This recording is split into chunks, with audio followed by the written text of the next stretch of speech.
everybody. Welcome to the Hallmarkies podcast. We are so excited today. I have a very special interview for you. And we have been trying to make this interview work for a long time. It's so exciting. We have director Christie Will Wolf here. And Christie, thank you so much for coming on the podcast. Thanks for having me, Rachel. Yay. Yeah. So we have been communicating for several years, trying to make this work, but we finally are able to connect, and so this is so great. Yeah, this is great. It's good. Yeah. So, how is let's just start with 2020 because it was such a crazy year. But as a director and a director of these rom-coms, how was that all for you? How were you able to kind of get through it all and kind of adapt to COVID and all of that? I think for me, COVID has been a little bit of a different experience. I guess it is for everyone Yeah. because, as a working in this business, like as a, writer director doing these movies, I'm normally really busy all year and I don't get to see my daughters that much and I'm a single mom. Mhm. So for when COVID hit, like I started off the year doing When It Rains, It Pours with Cindy and Chris. And then interestingly, on that set, on our last day of shooting, like everybody got really sick towards the end of the shoot. And then on the last day of shooting, when we shot for When It Rains, It Pours, all the stuff that happened in the news studio where she worked, my director of photography went home this is in the morning. So my DP went home, my props master went home, and my key grip went home. And to put that into perspective, and all my, I don't know, I think I've directed like 36 movies, that never happens. So, and everybody was so sick, and then I got sick. So it kind of kicked off where I've never did the antibody test, but I think I might have had COVID. I think my crew did way back when. Uh-huh. But then when COVID happened and we all shut down, for me, it was nice because I feel like I just kind of took a breather. I wasn't trying to catch up. I didn't feel like there Yeah. was anything I was missing. So I actually felt like I was baking for the first time and making dinners every night. And Mhm. I was like, oh, this is nice. I like this. Yeah, do you get on the sourdough trend? No, I didn't do sourdough. I started doing just a lot of cupcakes and cakes Mm, and stuff. yeah. Were you doing sourdough? I never did sourdough, but I did a little bit of baking. I got some yeast. I did the yeast thing when I had to hunt it down, try to find it. It was Uh, hard to find here at least. And so I did some baking, but not too much. I mean, I stayed pretty busy because I mean, Hallmark hardly missed a beat, so there was plenty for me to cover. I mean, well, especially so we got during the right back to holidays. business. So when it Yeah. opened back up, I was on the ground. I was the second show open, I think, in the world. So I started that movie with High Flying Romance. So that'll be coming out.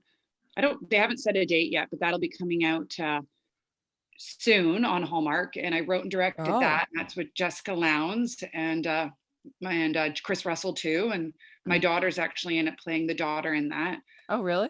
And my dog Rusty. So it was like the COVID set. I was like, my daughter's worked on a lot of Hallmark movies, so it was an easy fit because it was like we did the bubble. But I did that, and then we did Chasing Waterfalls, and then I did 5 Star Christmas, and I feel like I'm missing Amazing. one in between there. And then another one that I did that hasn't been announced yet, and then I've rolled into this. So kind of like you, I've stayed busier than I've ever been, I think. Yeah. So you still made 5 movies in 2020? Is that right?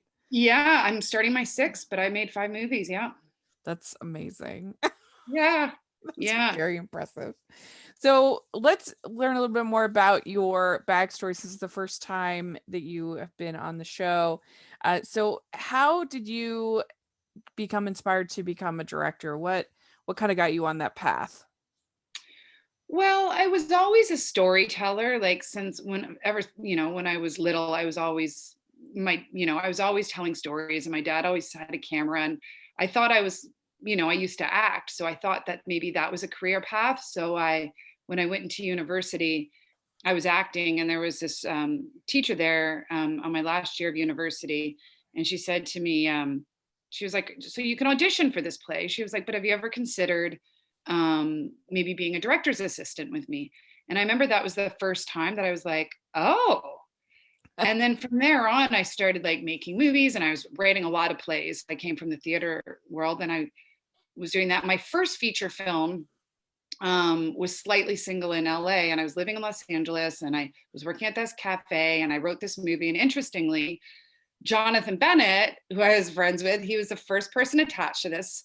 And then he was like, listen, I have my friend, I think she's going to be really great for it. And that was Lacey Chabert, before Lacey was doing a lot of Hallmark. She was only doing one here or there, but so she was actually her and Jonathan interestingly played this character named Seven, who was actually gay in my movie. So he's cute because he always says, well, that was actually the first one, but that went to Netflix.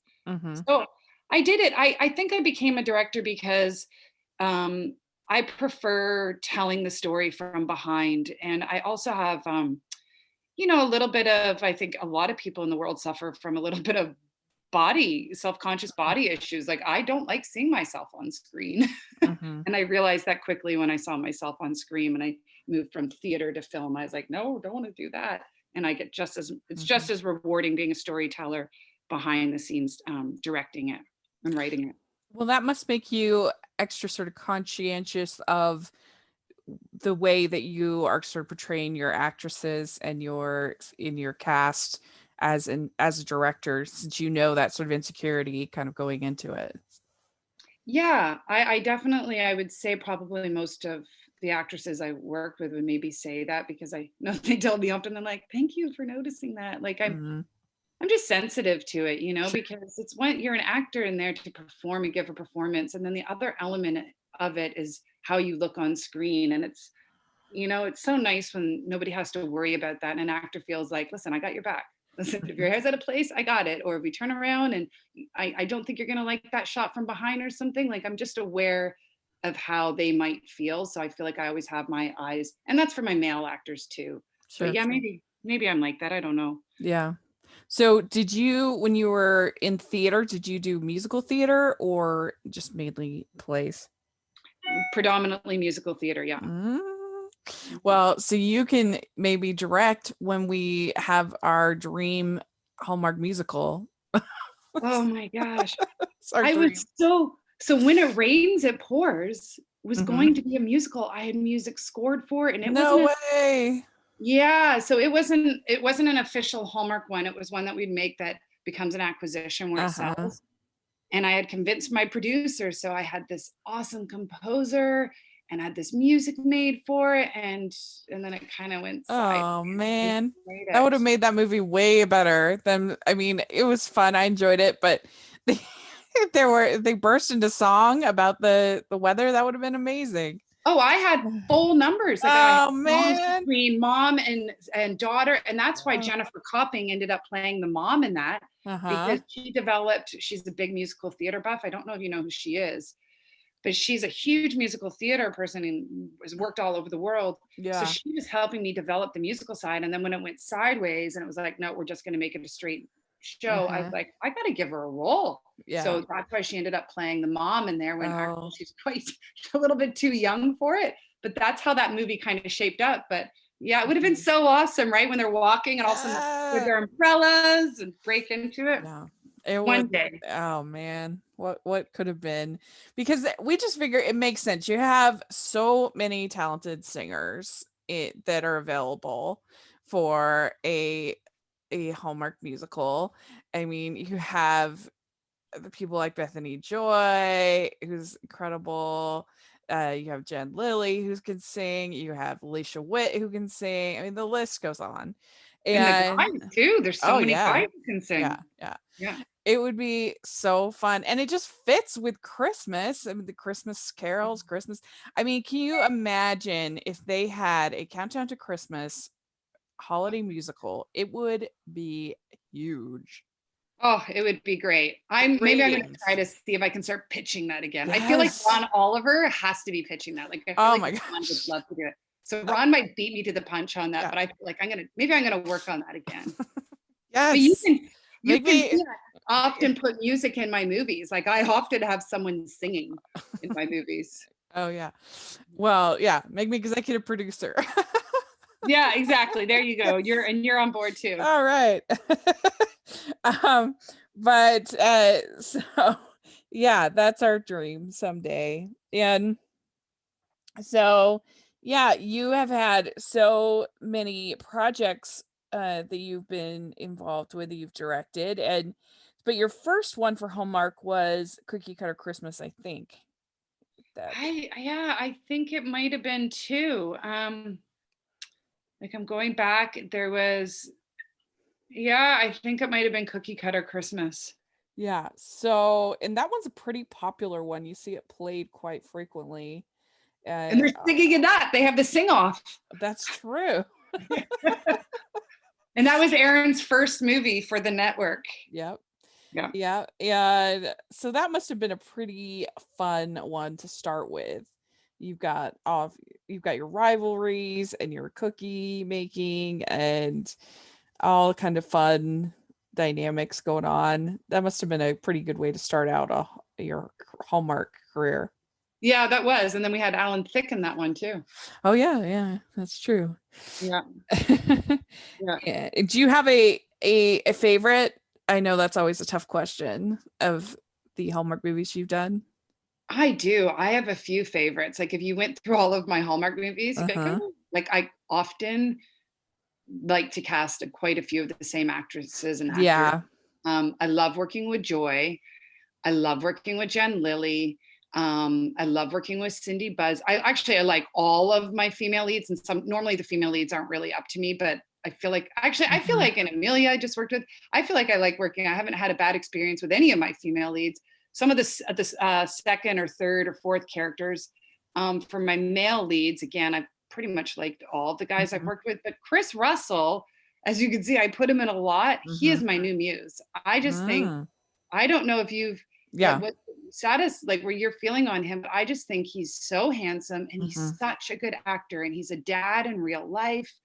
And I feel like his acting just keeps getting better and better and better. And he looks like an A-lister movie star.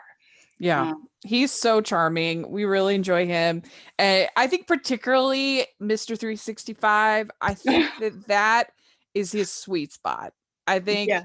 like just playing kind of hunky and sweet, and I don't know. I think that was my probably my favorite I role. love that. I Yeah. love that I had so much fun on that movie. And Hmm. that cast, it was like I just finished one with Jen Lilly and Jill Morrison, and Jill Morrison was in that. I love Hmm. Jill. And Um, and I this is maybe not Hallmarkies approved, but I prefer the Passion Flicks version over the Lifetime edited version of oh, the thank you. movie. Me too, Yeah, right? yeah, much better. Because when I saw that, I was like, why would you put this part out? And like, I call it Hallmark After Dark. I mean, I was surprised because I mean, Lifetime, I mean, is edgier. You think that they would be able to handle it, but I don't know. It just You know, they might it not was have just even seen that cut. Like that was, oh, Passion Flicks. Do you know who owns Passion Flicks? Who I worked for on that? Do you know? uh-uh. I That's don't. Tosca Musk, Elon Musk's sister. Oh, Interesting interesting. fun Yeah. fact, right? Yeah, that is interesting. So she was like, But I want it sultry and this. And I was like, really? And I was like, yeah, okay, well, I never do this in Hallmark or I like, know. but I Yeah. wondered Hallmark even or Lifetime saw that version. They might not have. They might have just Oh, showed them the toned down version. you might be right. You might be right. And it was probably they also had to cut a few probably for time, a few Mhm. things. But I don't know. They just made it more boring. It was more Yeah. before, in my opinion. But I don't know. I really liked him in that. But these Hallmark movies, what these sweet rom-coms, you've done a ton of them, but what would you say to somebody who's like, I don't know, like what would be your pitch to giving these movies a shot? What do you think that they add to Well, makes them special? first of all, I think that these movies are changing a little bit right now. Like when Hmm. I did you see Five Star Christmas? Hmm. Did you like it? Yeah, I Like, I liked part of it. I had mixed feelings on it, but overall I did enjoy it. But I know a lot of people who loved it, and I was really excited that they are going into more sort of madcap kind of comedy. I think that's a really fun direction that they're going to. what I find recently, like in the last movies that I've been making this past year, I think with some of the changes at Hallmark, that I feel like as a filmmaker, I am making better movies. Like Yeah. I'm a better director. I don't feel like I have such constraints on what I need to do. And there was no one ever telling you that, but Hmm. you kind of felt like you were a little bit in a box. And Yeah. now I feel like you want to, I like to tell I love rom-coms and romances, but to tell them truthfully, you know what I mean? I've always felt you need a little bit more drama, like real Yeah. drama. Like when someone does get their heart broken or something, it's okay to have someone cry a little bit. But Yeah. it's my thing is if you can make them cry and if I can make an audience cry or just like feel something fully and also laugh, then I've won. Yeah. So I Because feel like for me as a director, that's what I'm like, yeah. okay, am I going to get someone giggling? And then am I going to pull on the heartstrings? So Yeah, the best part of Five Star Christmas to me was the story of the sister that yeah. wanted to be the chef. I thought that was the best part, and Paula Shaw playing it, she was hilarious. She was very, very funny. Uh as with the German accent and everything. That Oh was my really gosh. good. I like Yeah. but yeah, I think I I like Chasing Waterfalls. Like Chasing yeah, Waterfalls is definitely it's going to feel a bit different. It's more adventurous. exciting. It's still the same, but I had a little bit more.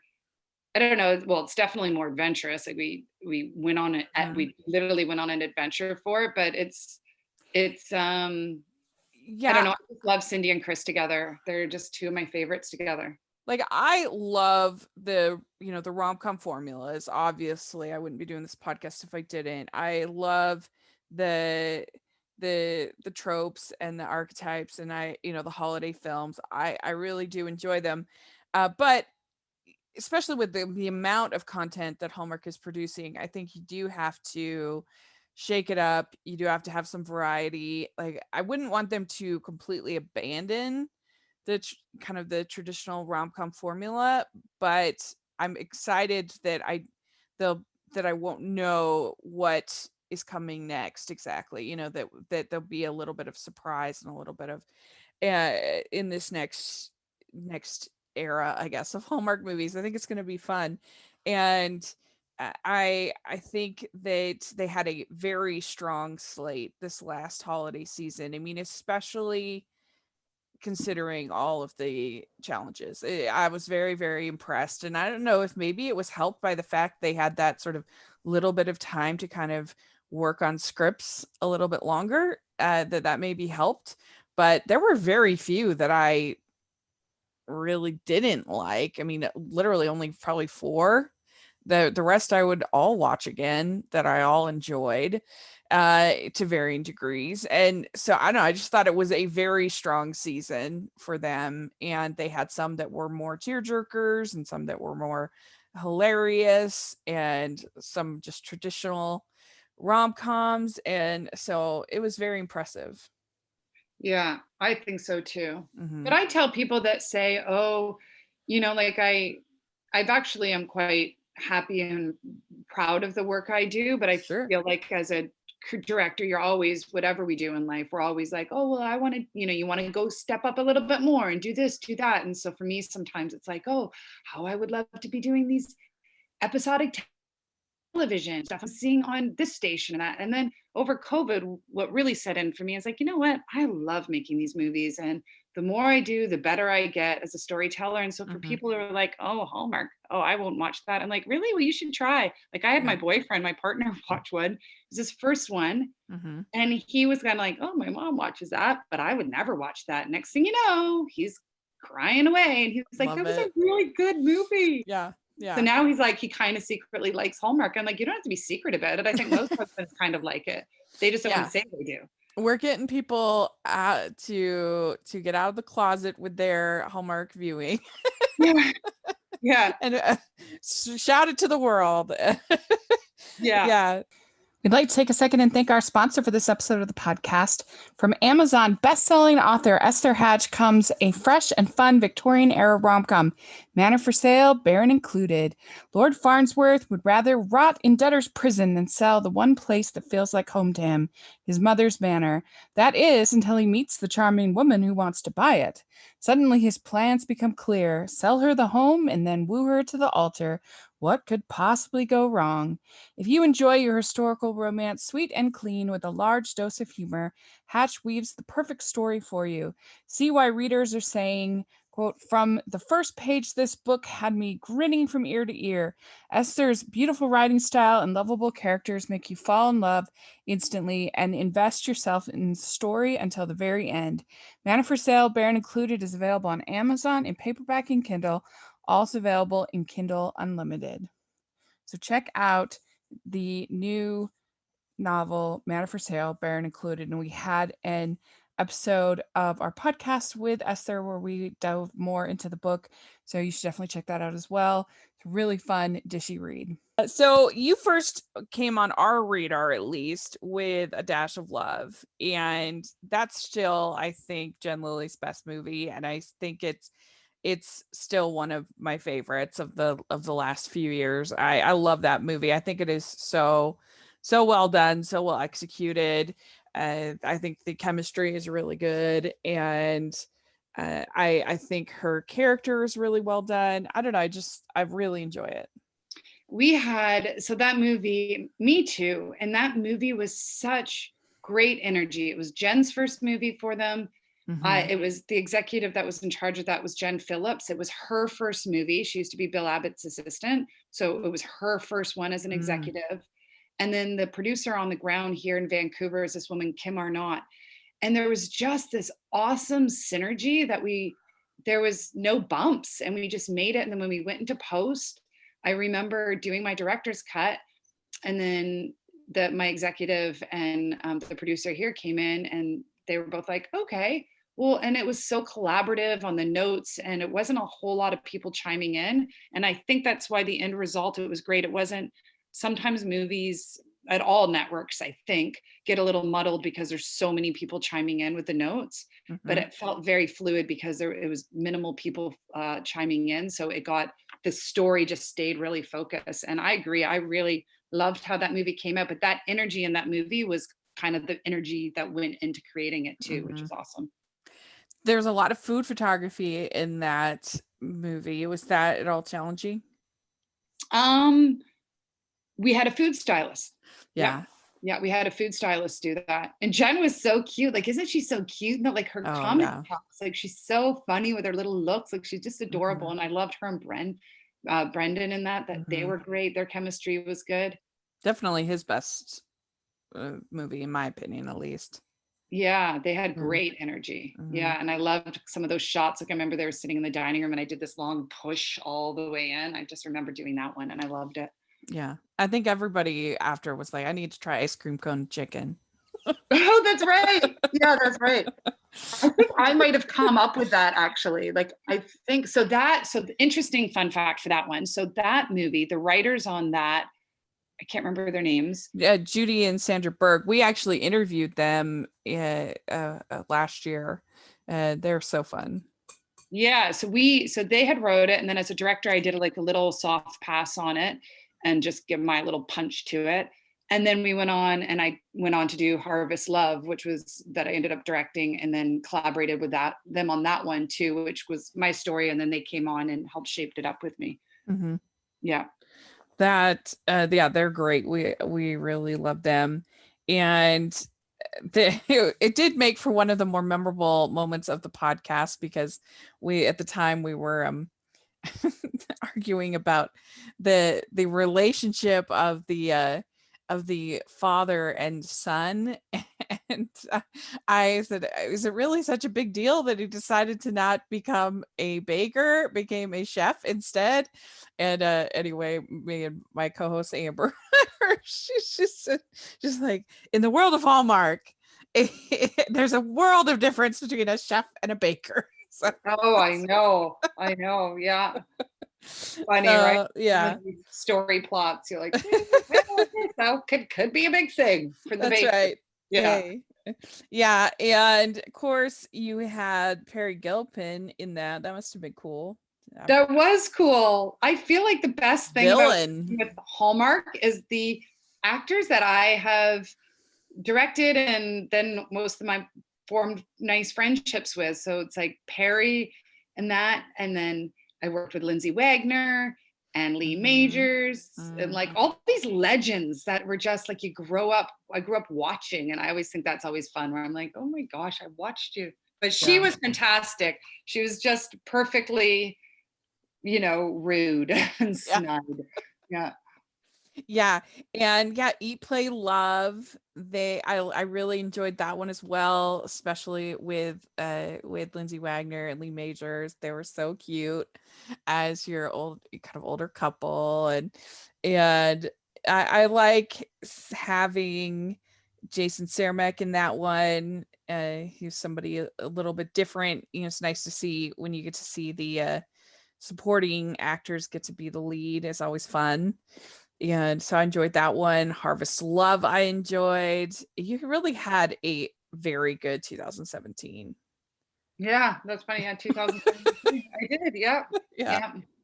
That was a good run there. And Ryan Pavey, Jen Lilly. I mean, it's a good combination, you and Jen Lilly, and we love Jen Lilly. She is just so sweet. So I can't wait for you to see this movie that we just wrapped on come out. Gosh. Yeah. It's one of my, I feel like I guess I say that so often. Like I'm like, oh, this is one of my favorites. The next one I do, and I'm like, this is one of my favorites. But it's this one I'm really excited about. I just love everything, just clicked on it. And I don't know, you'll see. So I don't have any information yet when you'll be able to see it because we just wrapped it and it's in post. So there's no date, but so it'd be the next one that Jen will start announcing that her and I did together. But yeah, it's fun. It's really fun. So with Yes, I Do, this was fun for us as a podcast because you had included a little bit of we had joked about the Firehouse movie. Yeah. We went back and forth on Twitter, didn't we? Yes. It was very exciting. Marcus Rosner. Yes. Yeah. With our it was probably the first time that anything we ever said, even in a small way, kind of made it into one of the movies. That was pretty fun. Yeah. He was like, do I really have to? I'm like, you just walk into the scene like you would have when you woke up and you're just putting your shirt on. What's the problem? And great. He's like, all right, I'll do it. I love that you guys were like, oh my gosh. Yeah. Thank you, Marcus Rosner. Yeah, that was really fun. And because I don't know, we don't get that many dishy moments, and probably rightly so, because these that's Hallmark's is G-rated, which is good, but it was fun every once in a while to get a little I don't know if you noticed, I try to do it with most of my male leads. Like it's just like that. Normally they're putting their shirt on, waking up or coming down the stairs. I'm like, oh, I'll just squeeze one in. We're grateful. Yeah. I mean, you got to work obviously with Jen again, and she's the best. But then with Jessica in this one, and then again in Over the Moon in Love. And so yeah, we think that she's really good, especially I think that she's fun when she's allowed to be like a little bit devious, just like a little sarcastic maybe with her role.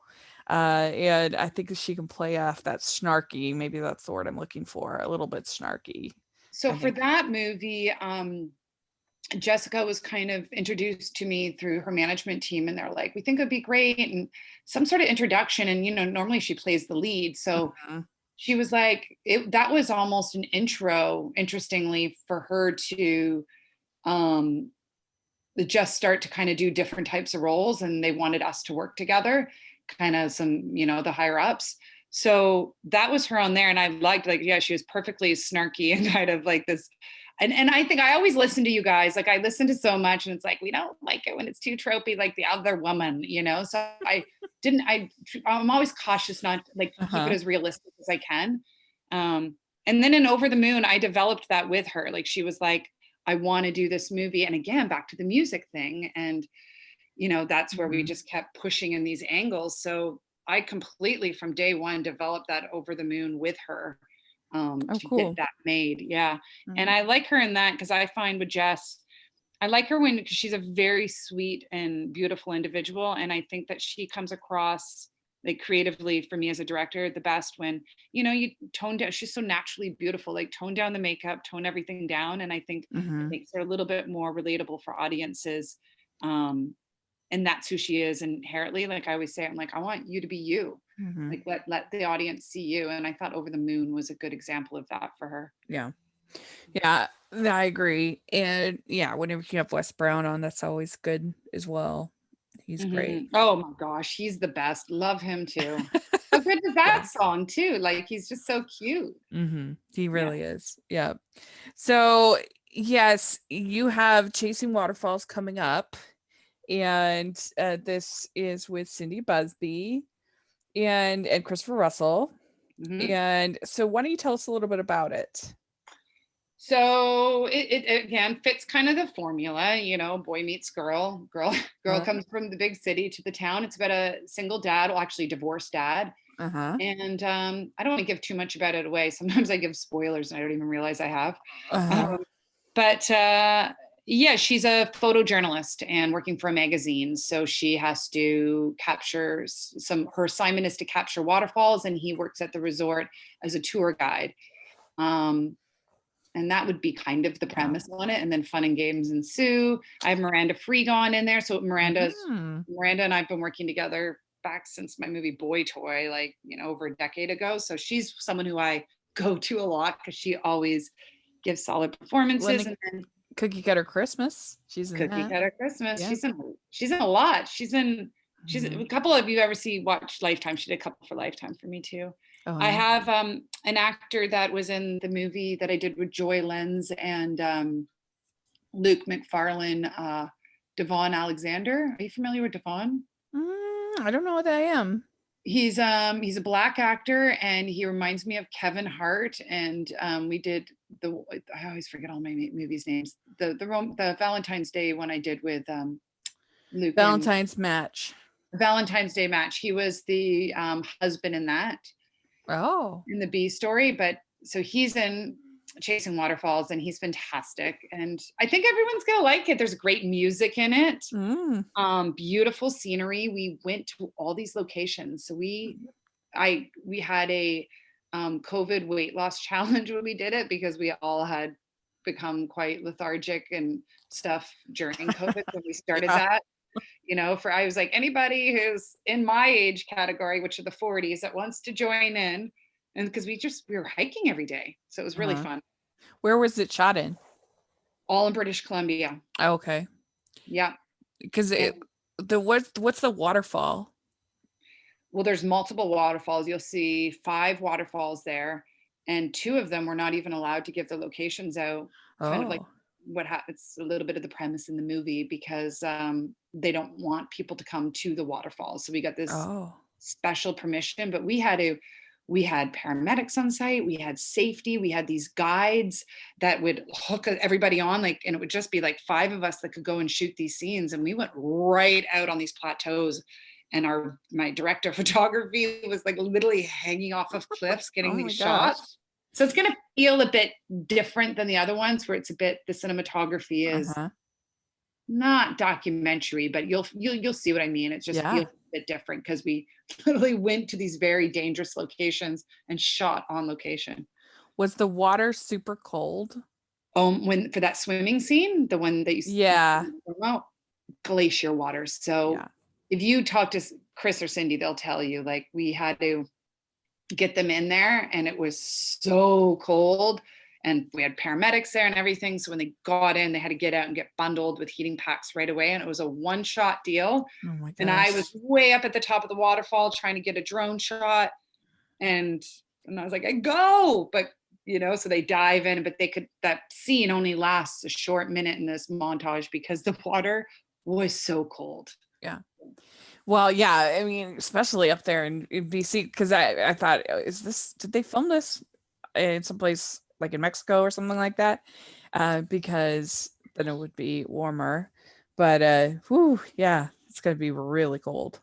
Yeah, it's going to be cold, but really fun. It's a nice, fun film. So I'm excited. I'm very looking forward to it. So Yeah, we like to end our interviews with some fun, silly questions. So, uh, the first one, what is the best ice cream flavor? I like coffee from Haagen-Dazs. Okay. Yeah. What is your favorite color? Tough one. Maybe baby blue or soft pink. Okay, good. What music are you into right now? Oh, that's a very difficult one. I love so much music, but I think I've been binging on Big Little Lies, and Oh, that soundtrack for that show is so good. So mhm. I don't know, maybe I'll just go with that. The soundtrack for Big Little Lies. Yeah. Especially the first season was so good. Yeah, I just started the second season, but the first season I was like, wow, this music's awesome. Yeah. So we used to say go to date night food, but since nobody can go out anymore, what would be your Postmates or favorite? You're right. Your My favorite. DoorDash that you would get. Well, would it be DoorDash? I do it at home, but it's oddly my children's favorite, and it's cheese fondue with apples, Oh, broccoli, and bread, and we do a lot of it. that sounds good. Yeah. Good. Yeah. So what is your, if you were to go on an ideal date night activity, what would you want to do? I think I'm an outdoor enthusiast. So right now with the snow, I would say either like an evening cross country ski into, like, we have Mhm. these beautiful spots up at the mountain. You can go into these lodges and have, hot chocolate or whatever, something like that. And then in the summer, it would be a paddle board just along the ocean and, sit and have a little picnic at sunset. Mhm. That Yeah. sounds good. So I Yeah. forgot to ask. So frequently you play cameos in your films, even if it's just you're the you're the wife that died or something like that, The or dead mom. the Reference dead mom. Yeah. in the photo. Uh, is that fun for you to kind of work that in? The reason why I'm normally the dead mom or the dead person in the photo is because props is like, who are we gonna get? And in the movies they have a budget and they're like, Yeah. oh no, we have to do a photo shoot with an actor and pay. And then everyone turns to me. It happens every time. You want to be it? And I'm like, all right, I'll be the dead mom again. Yeah. That's funny. It's kind of a funny Easter egg. I enjoy it. Yeah, it is. So, all right. Which do you prefer, dogs or cats? Dogs. Yeah. Beaches or mountains? Oh, tiebreaker. Tie. Okay. Would you rather be in a fancy dress or in sweats? Sweats. Although these days I feel like I'd rather be in fancy dress just because It's I'd be out in the world doing something. It's always fun to dress up. Yeah, I like dressing up, but yeah, Yeah. I'm quite enjoying working from home during Yeah. prep. Yeah. Mhm. All right. What is your favorite holiday to celebrate? Oh, of course, Christmas. Yeah, Yeah. gotta be. And last question. What is, and you can pick one of your own, what is your favorite Hallmark movie? I know it's very tough. Oh, huh. Well, yeah, it's tough, and of course, I kind of only watch my own because I'm always so busy. I would say between maybe a tie between A Dash of Love and A Valentine's Match. Okay. I loved Luke McFarlane and Joy in that movie. I love Luke McFarlane too. He just brings such he gets such an authentic performance, and I really liked working with him and Joy in that. I Mhm. just love that dance scene that I did with him too in Mhm. that movie. Yeah, I think Dash of Love would be my choice as well. I think it's really good. It's very good, classic, almost Nora Ephron-esque Hallmark movie, in my opinion. Oh, thanks. I like that. Mhm. I'm gonna have Yeah, to go yeah, back and watch it and just be like, okay, I have to emulate that movie a bit more. Some more of these, yeah. yeah.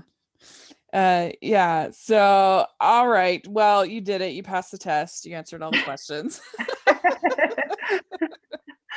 But thank you so much for coming on the podcast and for being a great example of a female director for doing these Hallmark movies. And we think you're awesome. And we can't wait to see what you come up with this year. Yeah, I can't wait too. And we'll talk about it soon. Mm-hmm. Thanks, So Rachel. do you have social media that you'd like to share or anything like that? Yeah, I'm pretty much, I like float around on Twitter these days just to like kind of eavesdrop on what's going on. I'm not active. I just repost. I'm mostly active on Instagram, and it's just at Christie_Will. Great. Well, we'll have that in the description so people should check it out. And thanks again for taking the time to talk with us. We really appreciate it. Thank you. I'm so glad we made it happen. Yes. All right. We'll talk to you all later. Bye, everyone. Bye. We'd like to thank Christie for coming on the podcast. This was so much fun to get to talk with her. And make sure that you're following the podcast to Hallmarkies Pod, Hallmarkies Podcast, all of our social media. And if you are listening on iTunes, please leave us your ratings and reviews.